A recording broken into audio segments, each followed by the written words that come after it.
No one's actually called, but I'm sure they're wondering, what we've done with them. And again, if we can coordinate that, I know we've got another storm coming Thursday and Friday, so it's not imperative that they're done this week, but definitely next week, early next week sometime for those. The all the deed changes are done, and now I can send them out to the mapping company. That's number two. And I've updated the online Access GIS for the new changes. So those are all in there. Not the Yeah, map changes. The map changes are going to be sent out with the deeds probably on Friday. I'm waiting for one that is, I spoke to the attorney. It's for Bookspan on Ice Glen Road. He had a plan that was done, and a survey and a plan that was actually registered at the registry. And I sent out a letter back in, I think it was November, and I was ready to send out another one. I hadn't heard anything. All of a sudden, I get a call from his attorney, really nice person. And she's like, yeah, we screwed up on our end. They actually deeded a piece of land to his son.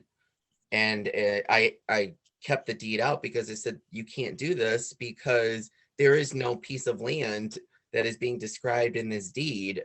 Our mapping company actually took the plan, and it says right on it there was a separate lot, but the lot says not to be considered a separate lot, to be combined with the existing Bookspan parcel. So that's what the mapping company did. This was the one from Schiller when they sold their property at the end of Ice Glen Road. And they're not involved in it anymore, but I guess he's the one that did the survey. So she called and said, what do we have to do to change this? And I said, unfortunately, I cannot send that deed through. And thank God it's in the family. This is his son. I think his name's Jeffrey. Because if it were someone else thinking that they were getting another parcel, there was no deed that actually had anything to do with money. So it was in the family. And I just told her, I said, you're going to have to redo the plan because it's after January 1st. There's nothing we can do this time around. We're going to have to wait until the following year. And now I've got a deed that's sitting out there that conveyed a piece of land that doesn't even exist. The lot doesn't exist. So I'm going to send it to the mapping company anyway, but I'm going to leave a note on it saying there's nothing we can do with this at the time, but the attorney will be looking into it. She's going to file a new plan. She's going to do a corrective deed that refers to the new plan. I don't know who did the survey. She didn't tell me who. And then she'll get back to us. But I can't let that hold up our map. So I'm going to send those out, and we'll just have that one in limbo until I see another plan come through and another deed come through. And again, it's after the assessment date. So they're out of luck until the following year. But what I said we could do is if they in their mind the intent was to have two separate lots, when it comes to sending out the bill, it's still going to be one bill. But I told them if her being an attorney, because we can do this, if she wants to send in a request for the assessors to apportion that one bill so the son can pay a part of it and the father can pay the other part, it doesn't matter to the tax collector, because all we want to make sure is that the total bill gets paid.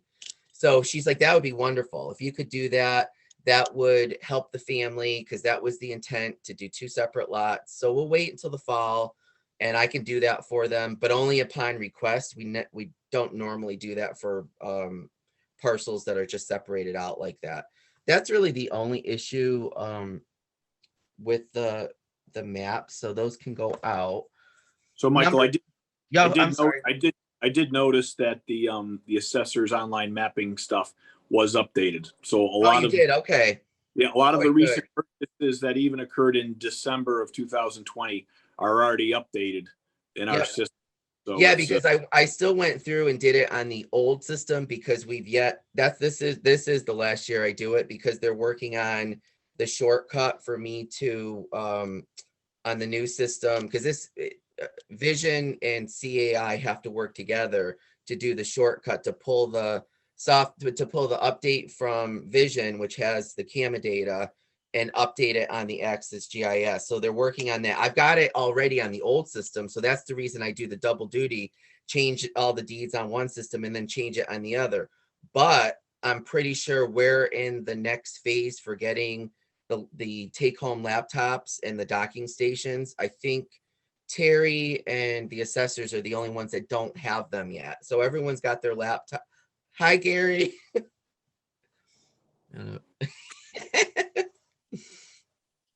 So we're Gary, I'll just give you a quick rundown. Number one, the abatements have to be signed if you want to come in for those. Good morning. Hi. Morning. I couldn't get in. So Gary, I'll just backtrack. We're not that far along. Number one, the abatements are ready to be signed. Tammy has them ready for you guys if you want to schedule a time to come in. Number two, the deed changes are up to date from last year online on our system and on the Access GIS. And the deeds and the maps are going to be going out. I was telling Doug and Tom that there's one that is in contention right now, but the lawyer's looking into it. It's you remember the Bookspan one? I think the planning board signed off on it on Ice Glen Road from Schiller. It was they think it was a separate piece of land that was created, but it wasn't. It was just a survey that was done that shows an existing lot and a new acreage, but they have a deed recorded where they sold a part of it to their son, which can't happen because it didn't happen on the survey. So they're going to redo everything and resubmit, and we'll wait and see what happens when it comes in, but it's after the assessment date. So I can't do anything until fiscal 23 for that one, because we're coming up on fiscal 22. Number three is, like I said, a big deal. And I actually worked with, Mike told me how to write up a response for the finance committee when they start, if they haven't started already, reviewing our budgets. Typically, if there's something we're asking for, like in this case, appraisals for the 504 utilities, which would be Berkshire Gas, Eversource, and Mass Electric National Grid, which now all the assessors are in panic mode because we're in a new year. We're already trying to figure it out. We've talked about this before. I have a meeting at 10 o'clock with the e-board for the Berkshire County assessors, and this is our big topic. We're trying to figure out, will our spreadsheet work? But to be honest with you, I haven't even had time to work on the spreadsheet. It's, that's something that's, I'm trying to do on my own, working with a couple of other assessors. And honestly, the stuff that I have right now, I'm looking at it kind of, green, seeing I'm not sure what I'm actually looking at, what I'm supposed to be looking at. They had like a year head start on this because they were in reval. They had to have it done. We didn't have to do it until fiscal 22 coming up. So our meeting today with them is going to be, Chris Lamar met with DOR. He's the head of our committee, and he's got some news about the 504 utilities and our responsibilities for valuing them, whether we do it in-house using the spreadsheet or we hire out. So what I did is when I submitted the budget, I actually included the estimate from RRC. There's only two companies that are doing these appraisals. And I also told Mike, I said that the local assessors association, which he's very familiar with, are working on their own valuation system that we can do like a widespread email to all of the towns and try to educate them with how they can do it themselves, because they may not have the money to hire out. It's $2,000 per account. So what I did is I submitted our budget. I put in an explanation of why the DOR is requiring this, that it is not an option anymore. Fiscal 22, whether you're in a reval or not, it's going to be part of your tax rate setting process. So just to be on the safe side, he said, he'll talk to the finance committee. We'll explain to them that this is something that has to be done. It's not an option. And to rely on the local assessors, we're doing our best to try to figure out how to do it in-house. But in the meantime, if we cannot, and it's not approved by the DOR, we need to have the funds in place to be able to get through fiscal 22 and have these things valued from RRC. So I attached that invoice. It's not an invoice, it's just an estimate of what they're going to cost from RRC, and he's got everything. So we'll see what happens, whether or not they put it in as a warrant article, or if they can find the money somehow through, appraisal services or something. He's aware of it. I'm sure the finance committee will be aware of it. If he doesn't make them aware of it, I will. And we'll just go forward. And I think the meeting today is going to be very productive about the 504s.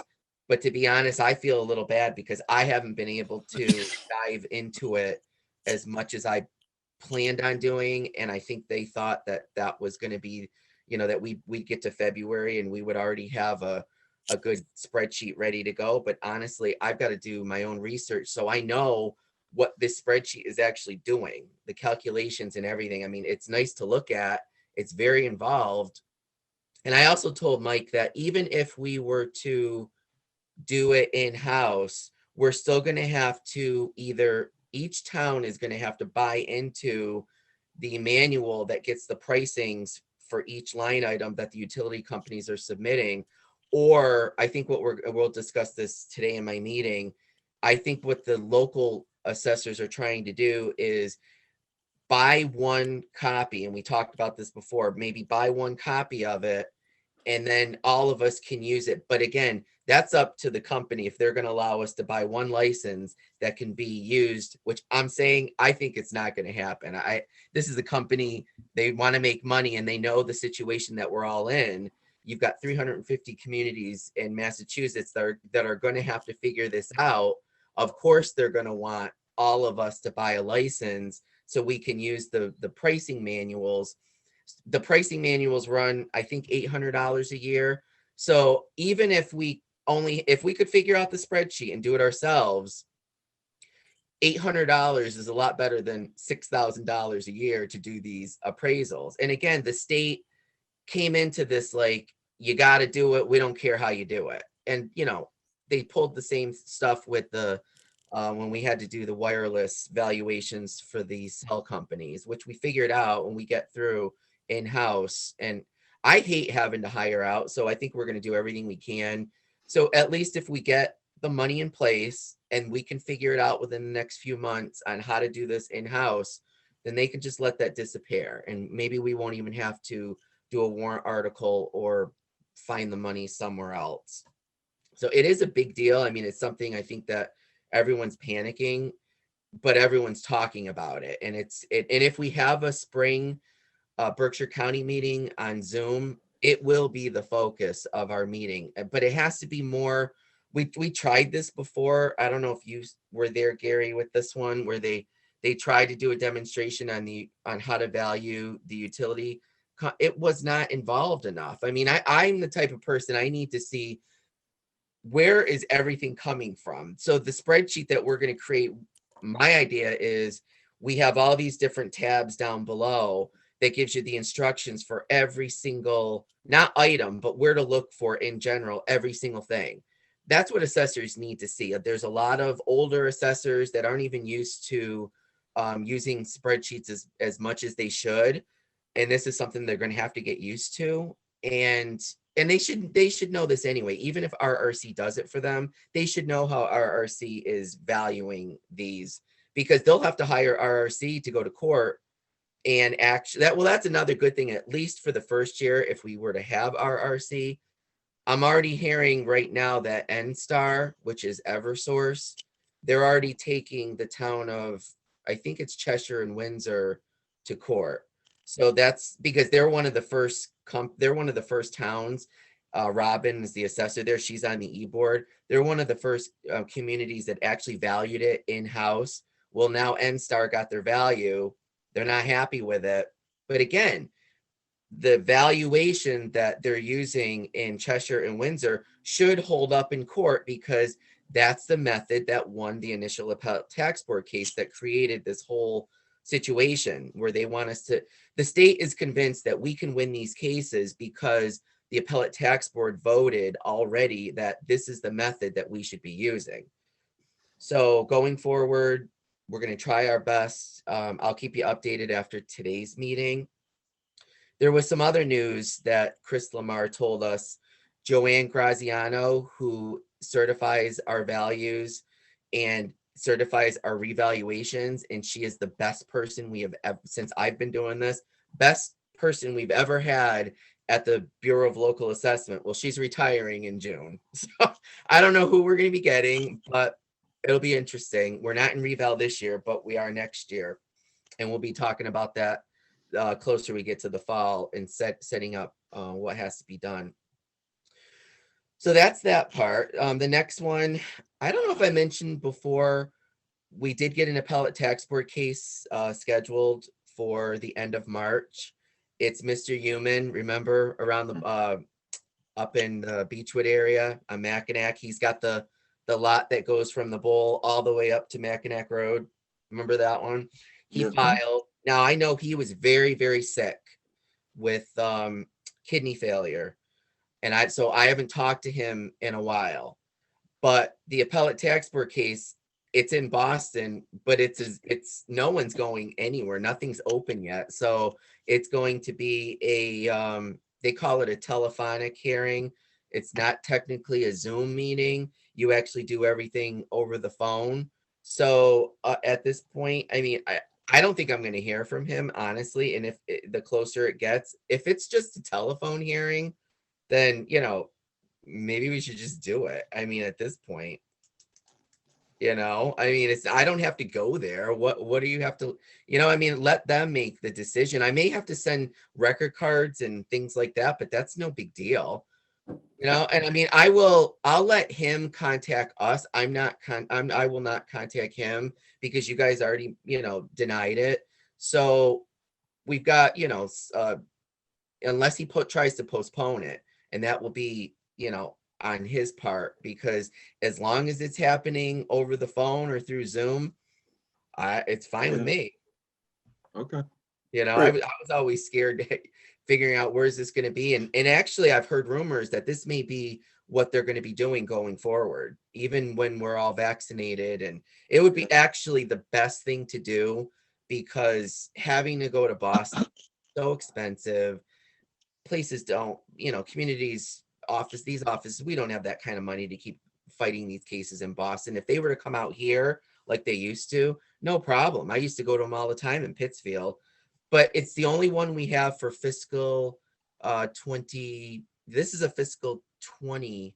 This is a fiscal 20 case. He did not file for fiscal 21. So if the appellate tax board makes a decision, it's only going to be for 1 year, because technically it's out of our jurisdiction. We cannot legally issue him an abatement for fiscal 21. He'd have to file for fiscal 22 again. And again, Mr. Human, he's a very nice man. He's told me a lot of his medical history. And honestly, I haven't heard from him since last summer. And in my gut, I just have a feeling that something's not good, but unfortunately, well, I knew this case was coming. There might be, I wouldn't be surprised if we see the Sheehan ones come through for fiscal 20. But the appellate tax board, they are so far behind. I mean, we still have cases pending for fiscal 18 and 19 for the personal property amount on New Singular Wireless. Those still haven't been scheduled, and I'm not pushing it. I'll wait until they get it to us, and find out there. So Michael, I have a general question. Yeah. Some of this conversation makes me feel a little uncomfortable talking about specific individuals. Okay. Abatement applications. Yep. So I'm wondering if we should just think about, when we talk about specific people, if we should go to an executive session, because I'm not sure if the general population, right, the public should know specifically who's applying for abatements and such. So yep. Just well, the thing is, the abatements, the abatement applications are actually open to the not the.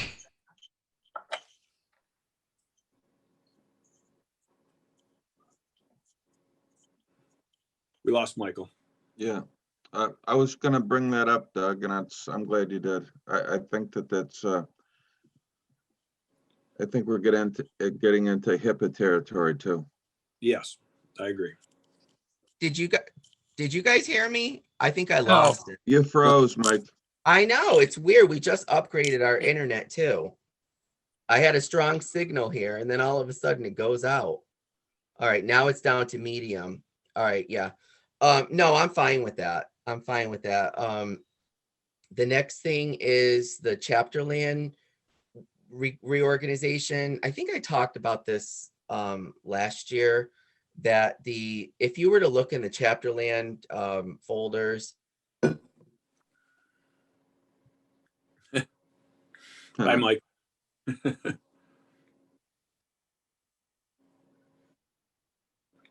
Great internet.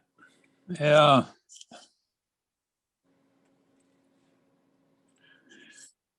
We could just do this by a conference call if you want.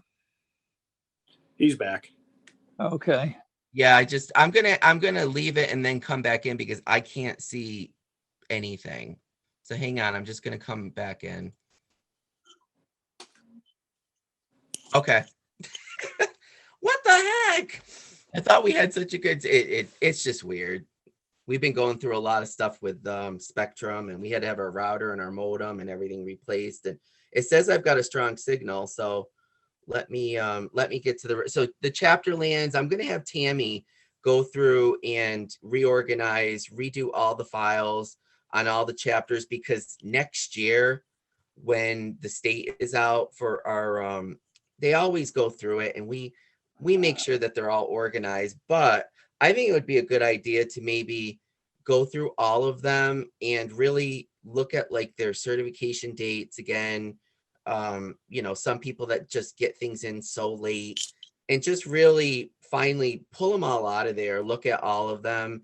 I know a lot of them have been sitting around for, these are older than me, some of them.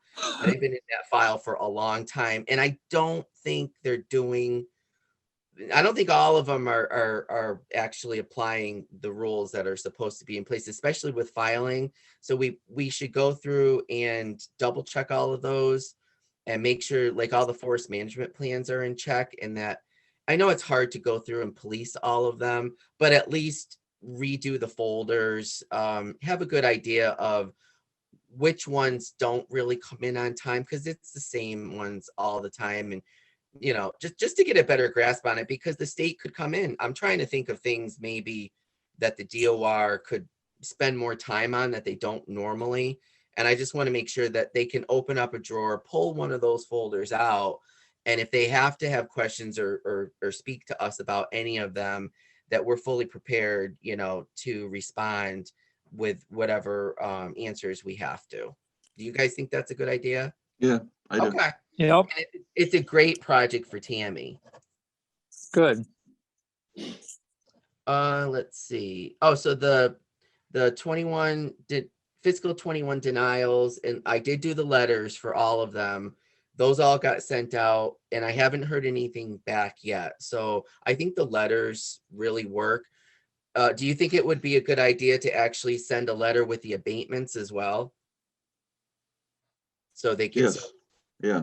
I won't get into too specifics, but I will say, the Board of Assessors reviewed your abatement. There was an adjustment to your valuation. And then I can put in, if you have any further questions, please contact us. Yeah. Because again, even with an abatement, the taxpayer still has the right to file with the appellate tax board. And I don't typically stress that, but if they call, I will give them the number for the appellate tax board.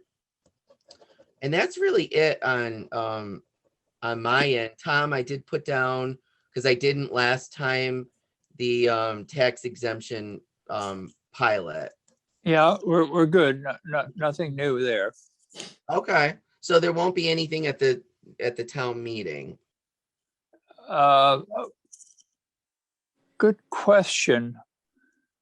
Well, we've been on hold here. Do we want to see if we can renew our intern? Should we be up and running after July 1? Would that require more? Would that require money from a budget item? Well, we still have money that was never used, but that doesn't get transferred for the next year, right?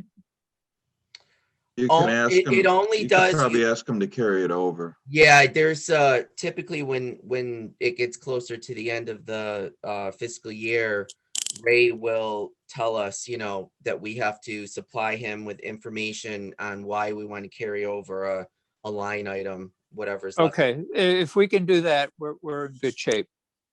Okay. Is that something that you want to do, or did you want to see if, do you know how much money is in there? I'll find out. I'll check. Okay. And where's this, whose money is this being budgeted out of? It is assessors? Is it selectmen's? No, it's not the assessors. I know that. Correct. So it has nothing to do with assessors. So it might be a selectman's prerogative. Right, there was correct, yeah. Okay. Yeah, well, So this I'll check with the accountant and I'll touch base with Mike as well. okay. Yeah, Yeah, because I was gonna say, I because, know they're doing the budget reviews, whether they meet with us individually, and there's a lot of items that are in the selectmen's budget. So I would say, like, I would do it like, closer to maybe the end of the month or March instead of waiting till June, because like they if they see things in there that may not necessarily, be what they feel of importance, they may get rid of it. So I would definitely, Tom, if you wanted to contact them soon. Okay, I'll do that. Okay. I'll Also, contact, yeah, Gary, no problem. you're working on the aid for the elderly. We've gotten a few phone calls. Is Yeah, that some- Tammy was gonna set up I think we're probably gonna have to do it like we did the last time, which is just, I think Tammy and I are gonna have to get together and kind of figure it out and then suggest to the other participants, what we think an equitable distribution would be. right? Okay. I You- don't think everybody that's on that board can do a Zoom meeting. Probably. I mean, we not. might be able to do a conference call, That's true. but the last time what we did is I think I spoke to two and Tammy spoke to two. And then if we came to a consensus, then Tammy and I just, compared notes and we just went forward. Okay. All right. Is Beth McCormick on that? As far as I know, Okay. All right. I know she sent out the applications because I know Mrs. Coben got one, and I just think at this point, I think there's some confusion with the exemption and the aid for the elderly. So we make sure that we'll stress that, the exemptions you have until April 1st, which is, creeping up pretty soon. And there's we've got, I think, just one that's out still, but I've already talked to the applicant, and they will be getting the application back for you guys to sign, possibly for the next meeting. And speaking of which, so our next meeting, let me look here.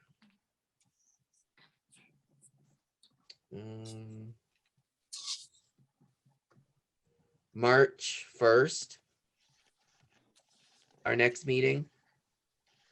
Is that yeah, because typically it's well, Teresa wanted to know, are we back on our regular schedules for our meetings? I told her pretty much. Maybe we can try, certainly. yeah. Okay.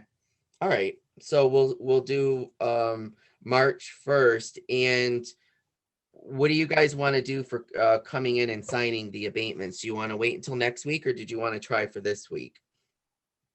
Are they ready now, Mike?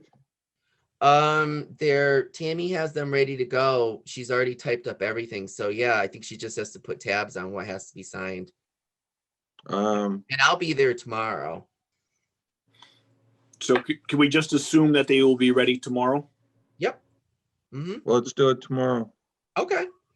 Okay, All right. So I think that's it. So like I said, I've got another meeting with the Berkshire County Assessors, and whatever it won't be just the utilities. It's just going to be what's coming up for all of us, education wise. I don't know what they're going to be doing with UMass this year. I know I have I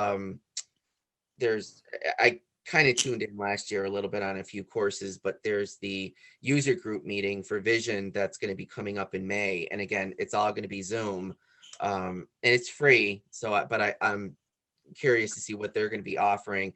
I have to make sure that I get in my USPAP hours this year for the appraisal credits, and I'm hoping that they'll have the Zoom meeting for UMass, and I'm going to have to take that this year because I'm up in November for research. Other than that, I think we're good on everything else. All right. I took out papers for assessor and planning board. Oh, good. That's great. I heard a rumor you were running for select board too, actually, Gary. Well, that's a nasty rumor, isn't it? I am not. Oh boy. All right, so I think we're all set, guys. All righty. All All right. right. Hey, thanks so much. Yeah. Sorry I was late. That's Yeah. okay. Thanks, See ya. everybody. All All right. right. Bye. Bye-bye.